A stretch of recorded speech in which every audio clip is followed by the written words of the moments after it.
Well, thank you for the opportunity to introduce myself as an LGBT Studies affiliate. My name is Clark Pomerleau, and I've been in the History Department at UNT since 2007. I come from the Northwest, so educationally I was a public school kid from K through 12 in Spokane, Washington, and then went to University of Washington for a bachelor's in history with a minor in anthropology. And then I went to University of Arizona to get my master's and doctorate, first in European history and then U.S. history with a minor in women and gender studies, which had a very heavy sexuality studies component to it. So one of the things I wanted as I was going off to college was to have a plan, and since I liked history I thought I would do that until something better came along. And while I did flirt with anthropology, ultimately at 18, I didn't really want to spend a lot of my time of my life abroad. So I stuck to history, which was kind of ironic because I chose European history and that put me in Germany for a year on a Fulbright. But I've come home to the United States, to US history, and I still think it's a good thing to have a plan as long as you realize you're going to develop and change. So I was asked to talk about what I teach for LGBT history, or LGBT studies.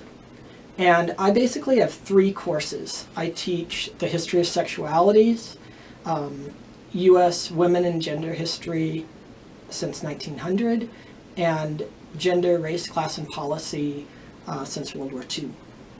So a little bit about those and why I teach them. I brought my History of Sexualities course to UNT as a course that I love that the department didn't have in its catalog. And mainly this looks at US society as well as European influences, so it also counts for US history. I think it's important to understand that views on sexuality have shaped political and economic and social factors in ways that scholars often don't consider or discuss. And so this tells us something about ourselves and the society we're living in as we look at the legacies of past events and thought. So that's the History 4460. The 4470, the women and gender history, was in the catalog, and I happily took this job knowing that I was going to be hired to teach that. So my own training in social and cultural history inform what I discuss in that course. I look at the place of women and women's lives and struggles to increase rights and opportunities. But in keeping with the developments of the field of women and gender history, I do look at gender analysis beyond women. So we consider how gender intersects with other identities and also with the conditions people are living in and the beliefs that affect individuals and societies. And then this third course, 4461, is another one that I developed. Gender, Race, Class, and Policy since World War II. I made because I think it's really crucial to look at how societal views on gender, race, ethnicity, class have informed the policies of the United States. And then in turn, those policies have affected structural opportunities for people here.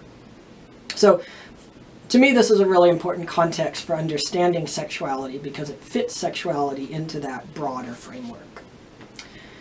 So for students who take one of my courses, all of them have a pretty heavy reading load and a lot of discussion along with some lecture context. And what I really hope students get from the courses is a clear sense of how views on sexuality have changed over time and how sexualities intersect with gender, race, ethnicity, class, region, belief systems, how that both affects individuals and communities to shape our history. So thank you for your time with me.